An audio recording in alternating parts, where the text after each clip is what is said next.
Hello दोस्तों, हमारी आज की कहानी है काल कोठरी हवेली।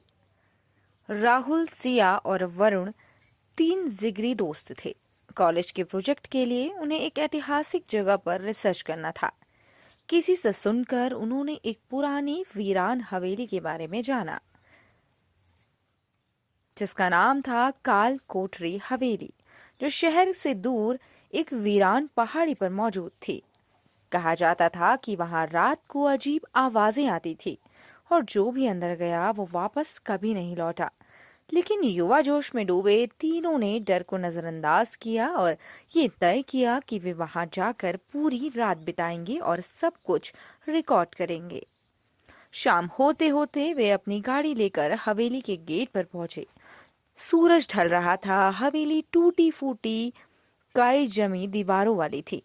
बड़ा सा लोहे का गेट जंग खाकर अध खुला पड़ा था, जो हवा के साथ साथ चरमराता था। अंदर कदम रखते ही अजीब सी घुटन और संधार की गंध चारों ओर फैल गई। सामने एक विशाल लॉबी थी, जहां एक टूटी झूमर छत से लटक रही थी। सीढ़ियां ऊपर की ओर जाती थी, लेकिन लकड़ियां इतनी जर्जर थी कि लगता था बस गिर ही जाएंगी। हम बस थोड़ा ही वीडियो शूट करेंगे और निकल जाएंगे, सिया ने कहा। वरुण ने हंसते हुए कहा, अगर भूत मिले तो सेल्फी लेंगे। हंसी के बाद भी उनके मन के किसी कोने में डर बैठ चुका था। उन्होंने अपने कैमरे ऑन किए और हवेली के कमरों की ओर बढ़े। हर कमरे में फटी पुरानी पेंटिंग्स टंगी थी। कुछ तस्वीरों में चेहरों पर गुस्सा था और कुछ पर उदासी। तभी अचानक एक दरवाजा अपने आप भड़बड़ाता हुआ बंद हो गया। तीनों दोस्त चौंक पड़े। हवा का असर होगा, राहुल ने खुद को तसल्ली दी। जैसे जैसे रात बढ़ी, हवेली का माहौल और अजीब होता गया। नीचे तहखाने का दरवाजा मिला, जिस पर लोहे की मोटी सांगल लगी थी, लेकिन वो धीरे धीरे अपने आप खुल गया। नीचे से बर्फ जैसी ठंडी हवा का झोंका आया। वरुण ने मस्ती में कहा, चलो नीचे देखते हैं। सीढ़ियां टूट फूट चुकी थी, लेकिन तीनों नीचे उतर गए। नीचे एक लंबा गलियारा था, जिसकी दीवारों पर जंजीरें टंगी थी और फर्श पर खून के धब्बे थे। अचानक सिया चिल्लाई, देखो! एक कोने पर एक बुढ़िया बैठी थी। सफेद बाल, झुका बदन और उसकी आंखें एकटक उन्हें घूर रही थी। तुमने गलती की यहाँ आकर, बुढ़िया फुसफुसाई और अगले ही पल गायब हो गई। तीनों के शरीर से पसीना छूटने लगा। भागते हुए वे तहखाने से बाहर आए और लॉबी में पहुंचे।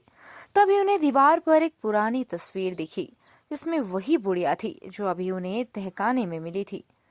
तस्वीर के नीचे लिखा था, रानी चारुमती, जिसने हवेली के हर सदस्य को जिंदा जलाया था।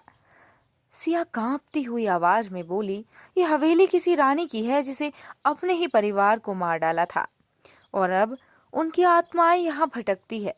वरुण की आवाज थरथरा गई। तभी झूमर अचानक नीचे गिर पड़ा। बाल बाल बसते हुए वे सब एक कमरे में घुसे और दरवाजा बंद कर लिया। कमरे में एक बड़ी सी अलमारी थी। डरते हुए राहुल ने उसे खोला। अंदर से ढेर सारी जली हुई हड्डियां और पुराने खून से सने कपड़े गिरे। पीछे से बुढ़िया की आवाज गूंजी, तुम भी अब यही रहोगे, वो भी हमेशा के लिए। तीनों ने दरवाजा खोल भागना चाहा, लेकिन अब हवेली का नक्शा बदल चुका था। जो रास्ते पहले खुले थे, अब वो दीवार बन चुके थे। खिड़कियों से बाहर झांकते तो बस अंधेरा और धुंध दिखाई देती। नील सी हवा चलने लगी और एक के बाद एक भूतियां आकृतियां उनके सामने आने लगी। जले हुए बच्चे, औरतें, बूढ़े, सब कराहते हुए उन्हें घूरने लगे। राहुल ने कैमरे का फ्लैश ऑन किया। जैसे ही फ्लैश चमका, भूत पीछे हटे। फ्लैश से डरते हैं ये, सिया चिल्लाई। वे लगातार कमरे की लाइट जलाते हुए आगे बढ़ने लगे। तभी वरुण पीछे छूट गया। उन्होंने मुड़कर देखा तो एक काली परछाई ने वरुण को पकड़ लिया था। वरुण चीखता रहा, भागो, मुझे मत देखो। भारी मन से राहुल और सिया ने दौड़ लगा दी। वे किसी तरह हवेली के गेट तक पहुंचे, जो अब भी अधखुला था। जैसे ही उन्होंने गेट पार किया, एक जोरदार चीख हवेली से गूंजी और सब कुछ फिर से सन्नाटे में डूब गया।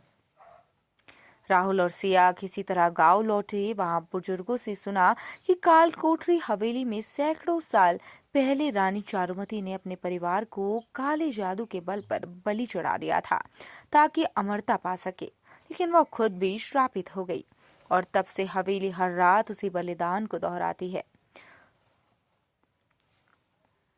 महल में गायब हुए वरुण का फिर कभी पता नहीं चला। कुछ कहते हैं आज भी हवेली के तहखाने में कोई मदद के लिए चिल्लाता है। राहुल और सिया अब भी रातों को डरकर उठ जाते हैं। कानों में वही फुसफुसाहट गूंजती है जो कहती है अब तुम भी यहीं रहोगे हमेशा के लिए। तो दोस्तों, ये थी हमारी आज की कहानी। अगर आपको हमारी ये कहानी पसंद आई हुई हो तो इसे लाइक और शेयर करना ना भूलें और हमारे चैनल को जरूर सब्सक्राइब करें। धन्यवाद।